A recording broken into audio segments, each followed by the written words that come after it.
Good evening, this is Zachary from Zachary Sweeps. This is a follow-on video from the video that I did before. The first video that I did before was about the benefits of wood ash. This video I'm doing today is going to be the negatives of using wood ash in the garden.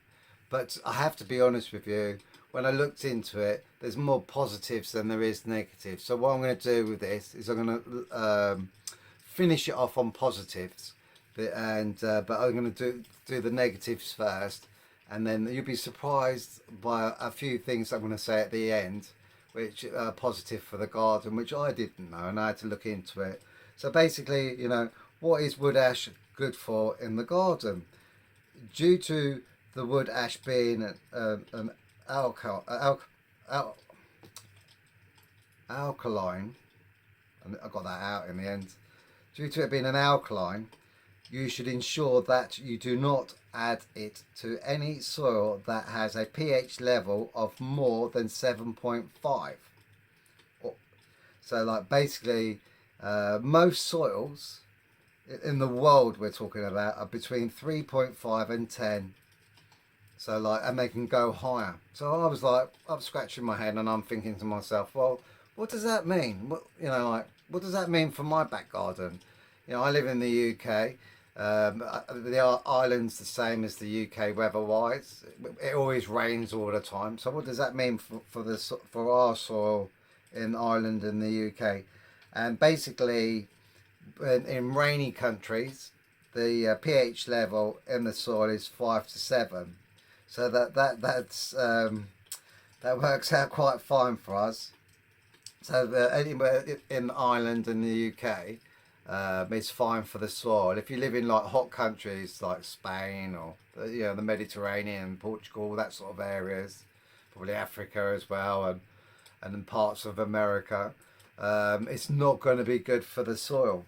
So so I thought, well, fair enough. Well, that's something I didn't know about, but like it doesn't make any difference because I've been using it in the soil for years, and it gives up such a nice, rich, dark, rich colour in the soil, and it's great. And the plants that I plant in there, they absolutely love it. So basically, the other things that you should not put wood ash around is blueberries. Plants that don't like wood ash are apple, peach and pear trees. Sweet corn, peppers, eggplant, plants should I say, rhubarb, parsley and sweet potatoes don't like wood ash. Raspberries don't like wood ash as well. Anything that ends in a berry, I suppose, like strawberries and other things. Birch trees, red maple and pine and oak don't like wood ash. And of course we have a lot of pine and oak in the UK and Ireland, so that's something that I didn't know about. The things that the positives for using wood ash, I mean, because to be fair, wood ash, there's so much more positives than there is negatives. One thing I will say is if you've got roses like coal ash, but they don't like wood ash, and they get roses get rid of this black spot on roses if you use coal in your soil. Mix it up, coal ash in your soil, mix it up, it gets rid of the black spot. I can't remember the actual name of it, but apparently lawns could do with wood ash. So if you have lawns that are needing lime and potassium, they benefit from wood ash, believe it or not. I never knew that. I never knew that at all. Apparently, if you put 10 to 15 pounds of wood ash, it's like you can do 1,000 square feet of lawn with it. Sprinkle it on, and it'll bring the lawn up. With the potassium, it'll and the lime. In the wood ash, I suppose it's more potassium in the wood ash. It'll enhance the growth of the lawn and make it a lot more greener. Wood ash can also be used as a cheap weed killer, which I wasn't really aware of that, to be fair.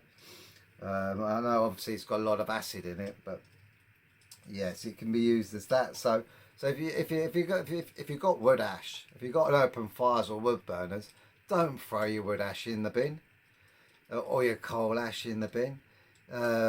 Check it out online. Obviously, watch my video. You know, you can get books from the library, whatever you're into, and you can find out so much about what it can be used for. I mean, in the old days, they used to sell the soot, and the chimney sweeps used to get paid more money for selling the soot than they did for actually sweeping the chimneys. That's how it used to happen in Victorian times. It's a bag up and they'd sell the soot, and they would get more money for selling the soot than they did for sweeping the chimneys. That's how it worked, but that's all been forgotten about now. And like a lot of things in the old days which were really good. Like I always say to people, if you're burning wood, don't have a grate. Burn the wood on an ash bed, like this fire here. You don't want a grate. You want an ash bed. You want a nice thick ash bed. And the reason being, as you can see on this fire, it's bloody hot. But as you can see on this fire at the moment, it is like it's the flames are going around the logs. So if you had an ash bed and then you put the logs on top, there's always going to be gaps in between. It's only coal that needs a grate on it. And the reason being is that when they when they discovered coal, and they discovered that it was a great heat source, and the Industrial Revolution and all that sort of stuff, they realised that they couldn't have coal straight onto an ash bed, because what would happen is eventually it'll go out, and then you could pick up the whole lot of the coal, because it all soldered together, and you could pick up the whole lot together, and it would just be one giant bit of coal. So what they did was they decided to use grates instead, design a grate to allow the air to circulate underneath the coal, so it burns a lot more efficiently. Just like with wood, it will burn exactly like this. That's why when you buy a multi-fuel stove, you have the movable grate. With the movable grates there, it's not there for wood, it's there for the coal. So when you move the grate backwards and forwards, it drops the ash into the ash pan, and then you take the ash out, empty it out. But if you're just burning wood in there, you close the grate up, and then you let the ash build up, and then it will last a lot longer. And what you'll find is if you let this burn with an ash bed, it's a lot more efficient. But when you go to bed, like with this fire, if you left it before you went to bed, obviously put a guard on and make sure your carbon monoxide detector's working fine and stuff like that. Be safe, always be safe. But once you've done that, you could put 2 logs on, and I guarantee in the morning when you wake up that there'll be the hot embers, and all you have to do is put a few more logs on. It's great in the winter time. You'll find you'll go through your logs a lot less than what you would do if you keep emptying out. The amount of customers I go to that turn around and say like, oh, we empty out all the time, or they'll say to me like, we can't get over why we're using so much wood. And then the first thing I say to them, do you empty the ash out? And they go, yes. And I say, well, there's your problem. Don't empty the ash out. Fill it up, have at least a couple of inches. If you have a fire like this, obviously pile it up into a certain, like in a pyramid shape. But if you don't, then if you have a wood burner, have about an inch to 2 inches of it, and then and then have your fires on top. And every time I always leave their house, I say, I'm going to say this to you now. I'm going to say, you're welcome. And they say, what do you mean? I say, well, you'll know what I mean when I come and see you next year. And then they go and see them next year and they go, thank you so much. And I'll go, see, you're welcome. We've saved so much. We go through quarter the amount or half the amount of wood that we were using before. We can use our appliance or our fireplace a lot longer. It doesn't matter whether it's an open fire or a wood burning stove. I mean, obviously a wood burning stove is a lot more heat efficient, but if you have an ash bed on a wood fire, it's going to be a lot more heat efficient as well. And if you've got like a Jetmaster open fire, you're going to get a lot more. That's why they have the trays in the Jetmasters. I don't know if you've seen them, the metal box ones with the open fronts. That's why they have the tray in them, and that's why they have the trays shaped the way they do. It's so you can start at the back and build some ash up, and then after a while you can have like a good 2 inches of ash in there. Then you leave that, and then you just scoop that out at the top when it starts to look like it's going to overfill, and then you just keep your fires on there as well. And I will just leave this on this last thing that I found out today, because I did a bit of research because I wanted to do a full-on video from the last one, and wood ash is really good at repelling rats, mice, ants, roaches, as well as we all know really, slugs and snails, but also all insects. So any creepy crawlies, you could probably put a line of it around your house, and then you're not going to have any creepy crawlies coming in. So like you might have the spiders because they'll be using their webs and flies and certain types of insects, but only like beetles or anything like that. They're not going to be able to get it through the ash and everything. But I was really surprised with the rats and the mice and the ants and the cockroaches. That surprised me, which obviously we don't in the UK and Ireland we don't really suffer from the roaches that much, but the rats and the mice and the ants, that could be an issue for some people.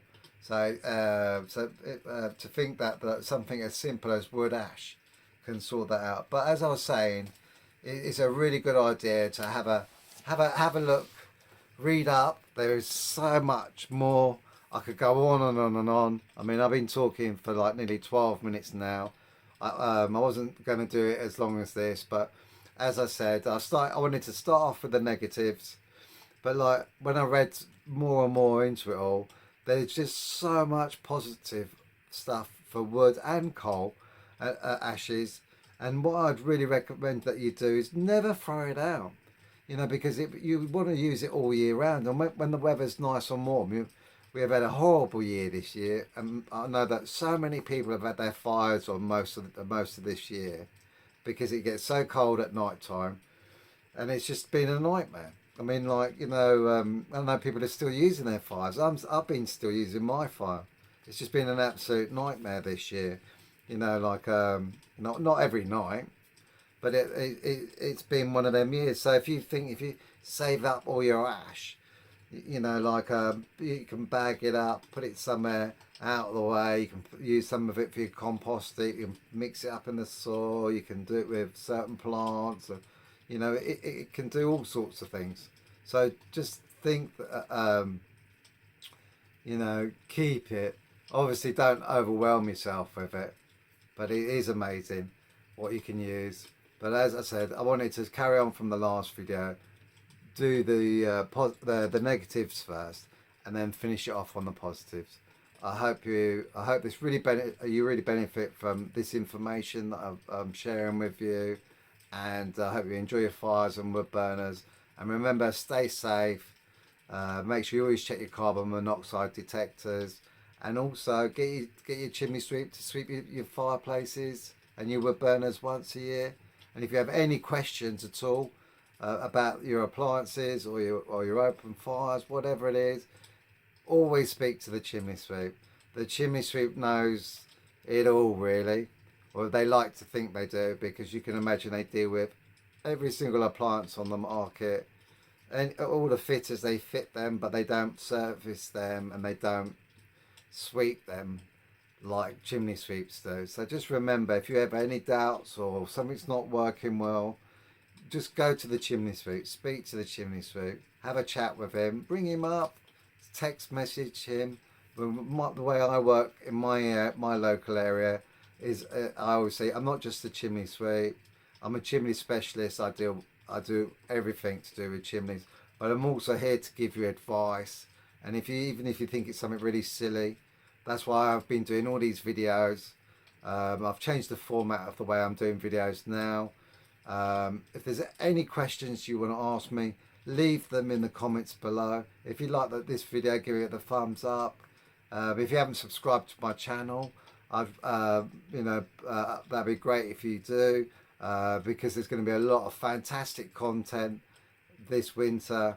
I'm starting it early this year because I want to sort of like build up my confidence. I'm doing a lot of stuff in a different way now than I used to, and I'm just, you know, I'm still not there, as you probably hear in certain words that I say. But I reckon after, I think this is like my fourth or fifth video this summer. My busy season for me starts next month, and then it gets busier and busier and busier, and you can imagine it's just chaos over the winter period. So any questions, put them in the comments below. If you like my videos, then give me a thumbs up. If you want to subscribe, then do. If you don't, check out my content. I've got so much information. My head's full of information, and I love sharing it. It drives the missus mad. She's had enough of it. She, as you can imagine, 24 years, and most of my life I talk about chimneys. So, as I said, be safe, enjoy your fires, and have a great evening. From Zachary Sweets.